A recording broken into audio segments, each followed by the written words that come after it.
Hey everyone, today I'm going to take you to Bletchley Park by way of their app. So Bletchley Park, home of the Codebreakers, is in, it's just outside a town called Milton Keynes, and it's the home of the Enigma machine, and it's a fascinating place to go to. I was actually lucky enough to go there when it was still enthusiast run, and I say lucky because I have been able to see it transform from a place run by enthusiasts who had a passion for making sure that such a important site was kept open and available to people to come and visit, through to now really quite a nice polished historic attraction with loads of great interactive things in there. I have to say they because of course code breaking is mathematics based, which has never been my strong point. They have interactive tables in there that you can try and solve mathematical problems or codes, and I think it's meant for kids, but I did struggle. But obviously we can't go there at the moment. No one can go anywhere at the moment. All of Britain's historic sites are closed and our museums are closed because they're taking the responsible action and making sure that they can't be a place where people congregate. So we are very lucky, however, that many of them have great online resources either via their website or apps, and Bletchley Park is one of these. If you download the Bletchley Park app, it is quite large, and in a moment you'll see why. It's full of videos, so it is quite large, but it's, if you're interested in World War II, if you're interested in the Codebreaker story, then this is worth the space if you can clear some space on your phone. It's, once you open it up, it looks a bit blurry on my screen, but you have all the areas where if you went, this is what you would get in your it's not it's an audio and visual guide. This is what you would get when you were there. So we're going to kind of do it, I'm going to show you a little bit, but you can do it as if you were there. So we have the welcome screen. So like I say, it's a lot of videos in here. So you'll see it takes a little while for me to download this first time. Once I've done this, it will just be there. Just taking a sip of my coffee. I'm doing this from my bed today because, coronavirus, I think, means anything goes nowadays. Let's all relax and not give ourselves too many rules to work around. It's a Saturday morning.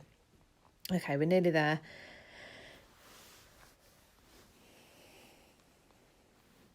Here we go. So Bletchley Park, the house that you can see now was... Oh, here we are.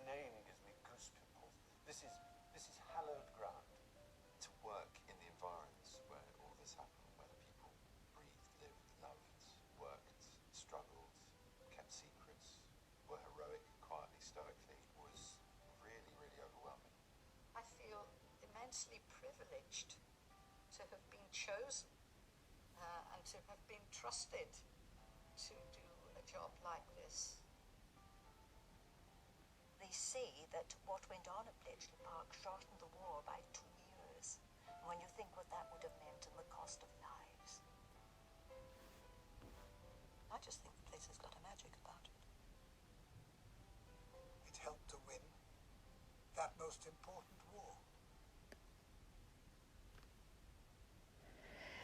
So what you can do is go around the site via this app and have a look inside the huts, have a look inside the buildings and learn more. And it's an absolutely fascinating story, and it's one of quite incredible human endeavour, not only in the outcome, but also everyone did their bit. Not only did they do their bit, but they didn't even know how their bit fit into the whole system. So you'd have someone in a hut, and they were all numbered, so I don't know, say hut 3.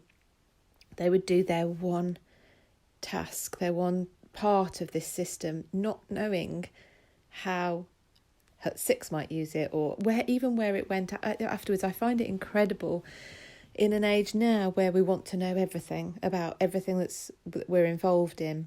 They took on their task. They knew that it was important that everyone stuck to their part and didn't have too much knowledge about everything else that was happening. I found that really incredible. There's another video that I've already downloaded, and with Jonathan Foyle on it. Now, anyone who knows me or has been following me will know that I'm a big fan of Jonathan Foyle. He'll be talking on our tours, hopefully this year, certainly in future times, but let me show you. During the first few months of the war, there was a radio communications room in that brick tower, run by MI6 and connected to British embassies in Europe.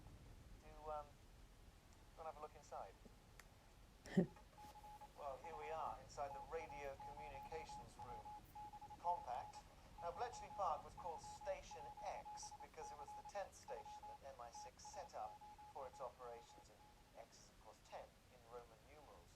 But with an aerial on the roof that was clearly visible, this was hard to keep a secret, so by January 1940, it was closed down and moved elsewhere. Now, those iron gates behind me guarded the back entrance of Bletchley for staff, but they also offered access to motorcycles like this, which would bring intelligence in from local Y stations or wireless intercept stations. Y stations formed a web, intercepting enemy messages and sending... So that's all there for you to look at. Just to say as well, before I leave you for today, so Bletchley Park it was already there. So the big large house that you saw at the beginning, that was requisitioned during the war to become what would then become Bletchley Park. So you had originally just the house, and then as operations there grew, more huts were added, and that's what I feel privileged to have been able to see when I went before it was as it is now. Is these huts were built to be temporary, I suppose. So they and then they were left. They were abandoned, if you like, at the end of the war. It's time to go home, everyone. Time to go back to your lives as was, and make new ones. And it was possible not to go in them, but to just get a feel of a time standing still, of a place which had been buzzing with activity one day and left quiet the next day. So if you ever get a chance to go to this area of the country, and you get to go to go to Bletchley Park. It's a fabulous place.